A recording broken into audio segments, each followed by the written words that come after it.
शिवम, अर्जुन बेदी, अर्जुन बेदी, अर्जुन बेदी, अर्जुन अर्जुन बेदी। इस बार सामने खेला है, गेंद जाएगी 6 रनों।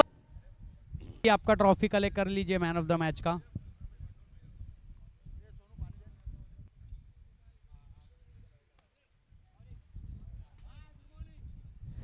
दर्शकों को बना दिया फील्डर। पिछली बार हरी ने कैच पकड़ा, इस बार दूसरे किसी फील्डर ने कैच पकड़ा।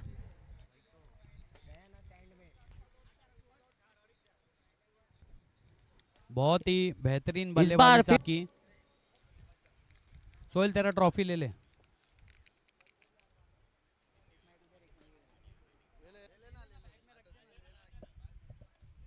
ओहो, long and handsome sixer from Azhar Syed. Azhar Syed के तरफ से। पहले मैच का कौन था? सोहेल को दे दिया ना? दे दिया, हो गया। हाँ, नहीं और 3 मैच का बाकी है। वो बताएगा ना, अभी रुकना। जी ऐसे शॉट। और इस बार अजहर सैयद। ओहो, भाई जरा साइड हट जाओ यार, आप कमेंट्री बॉक्स के सामने।